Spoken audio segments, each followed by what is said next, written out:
Dollar के मुकाबले रुपए में रिकॉर्ड गिरावट दर्ज की गई है। इसको लेकर के हमारे साथ हैं आर्थिक मामलों के जानकार आकाश जिंदल जी।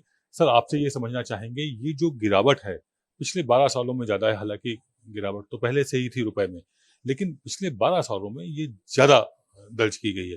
इसकी क्या वजह मानते हैं, जबकि भारत की जीडीपी दर हमेशा उठी हुई आ रही है, ऊंचाइयां छू रही है, नए रिकॉर्ड बना रही है।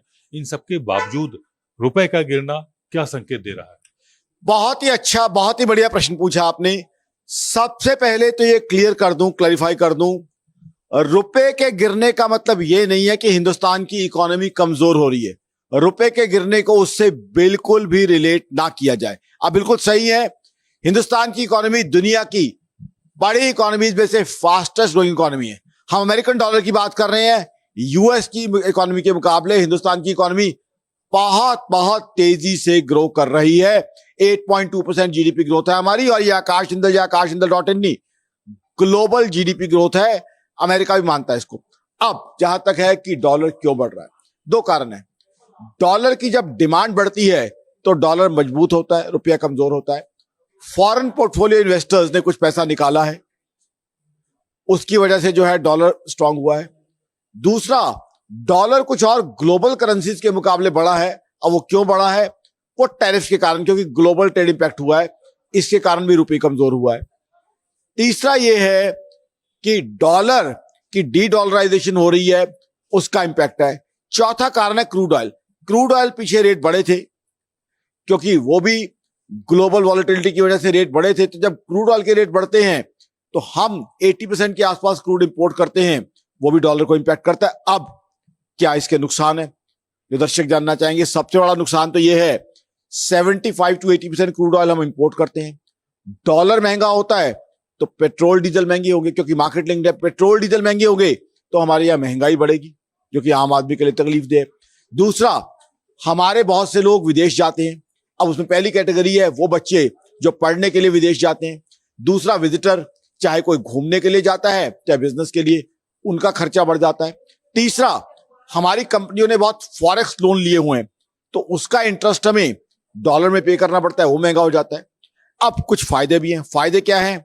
हमारे एक्सपोर्टर्स को फायदा होता है। आईटी के लोग जो हैं बहुत सा एक्सपोर्ट करते हैं, वहां फायदा होता है।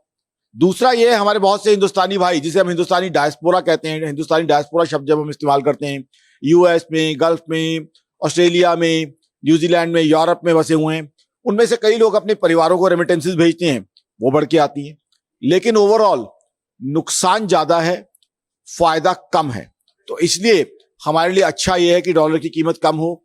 इसीलिए रशिया के साथ जो हमारी पीछे समिट हुई थी, पुतिन साहब यहां आए थे, मोदी साहब से मिले थे, वहां एक बहुत अच्छी चीज हुई है, जहां पुतिन साहब ने हमें इंश्योर किया अनइंटरप्टेड क्रूड सप्लाई। क्योंकि रशिया से पहले हम क्रूड लिया करते थे डिस्काउंटेड रेट पे और रुपी टर्म में।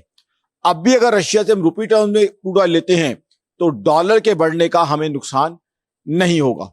इसीलिए जो रशिया के साथ हमारी मीटिंग हुई पुतिन साहब और मोदी साहब की और बिजनेस डेलीगेशंस की, वो हमारे लिए बहुत बहुत फ्रूटफुल है। बट ओवरऑल हम ये चाहेंगे, और हिंदुस्तान की फेवर में यही है, कि डॉलर नीचे जाए और रुपया स्ट्रांग हो। अब व्यापारिक घाटा भी इससे बढ़ता है, जो कई देशों के साथ में होता है। और जो आपने कहा कि क्रूड ऑयल, चूंकि हम 80% से ज्यादा क्रूड ऑयल बाहर से मंगाते, तो उसका भी पेमेंट उसी पर होता है। विदेशी निवेशक भी मार्केट से पैसा निकाल रहे हैं, ये भी एक बड़ा कारण है। तो आने वाले समय में, जैसा आपने कहा कि चीजें तब सही होंगी जब डॉलर डाउन होगा, लेकिन अगर डॉलर डाउन नहीं होता है तो क्या कुछ कदम उठाने चाहिए? सरकार को क्या एक्शन लेना चाहिए? आरबीआई क्या कुछ ऐसे में एहतियातन कदम उठाती है, उसके बारे में समझना चाहिए। सबसे इंपॉर्टेंट आपने बात कही आरबीआई की। आरबीआई इंटरवीन करती है बहुत बार। आरबीआई डॉलर्स जो है इंटरवीन करती है, और आरबीआई को इंटरवीन करना चाहिए। हाँ, पीछे क्योंकि एक्सपोर्ट बढ़ाना भी जरूरी था, वो भी इंपॉर्टेंट था। एक चीज और बताऊं, जब से रेपो कट हुआ है तब से भी कुछ जो है फॉरेन इन्वेस्टर पैसा निकाल रहे हैं, क्योंकि रेट ऑफ इंटरेस्ट यहाँ पे जब कम हुआ है तो हमारी मार्केट इतना अट्रैक्टिव नहीं रहती। अब सरकार को क्या करना चाहिए? सबसे पहले हमें एक्सपोर्ट्स बढ़ाने चाहिए। एक्सपोर्ट बढ़ाने की दिशा में हमने बहुत काम किया है। जब से यूएस ने हम पे टैरिफ लगाए हैं, हमने कई कंट्रीज को और एक्सपोर्ट करना शुरू किया। एक्सपोर्ट डाइवर्सिफिकेशन हमने की है, तो उससे जो है डॉलर का इनफ्लो बढ़ेगा और रुपया मजबूत होगा। साथ ही साथ इंपोर्ट सब्स्टिट्यूशन, बहुत सी चीजों के सब्स्टिट्यूट हमने हिंदुस्तान में बनाना शुरू कर दिए हैं। जैसे अब डिफेंस का काफी इक्विपमेंट हम बना रहे हैं, इलेक्ट्रॉनिक्स काफी बना रहे हैं, ऑटोमोबाइल्स काफी बना रहे हैं, मोबाइल्स काफी बना रहे हैं। वो चीजें और बढ़ानी है हमें, जिसे आत्मनिर्भर भारत जो एक हमारे पास मंत्र है, जितना वो बढ़ेगा उतना हमें इंपोर्ट कम करना पड़ेगा।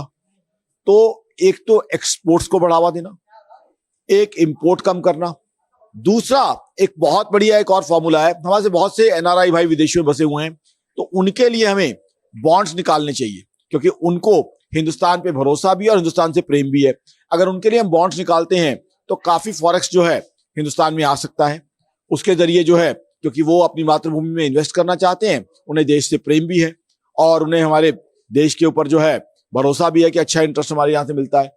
तो ऐसे में एनआरआई बॉन्ड्स एक और सोल्यूशन है जिसको हम निकाल सकते हैं। साथ ही साथ हमें अपने आईटी सेक्टर को बूस्ट करना है, बीपीओ को बूस्ट करना है, क्योंकि वो हमारे लिए काफी फॉरेक्स अर्निंग करता है। उसके ऊपर हमें काम करना है। यूएस के साथ हमारी ट्रेड डील अगर हो जाती है, जिसकी संभावना है, जिसमें टैरिफ कम हो जाएंगे, तो यूएस को भी हमारे एक्सपोर्ट बढ़ेंगे, क्योंकि यूएस को हमारे एक्सपोर्ट कुछ कम हुए हैं, उसकी वजह से भी डॉलर जो है महंगा हुआ है। तो कहीं ना कहीं इसका मंत्र ये है, एक्सपोर्ट्स को बढ़ाया जाए, इंपोर्ट सब्स्टिट्यूशन स्थान के अंदर चीजें बनाई जाए, आत्मनिर्भर भारत।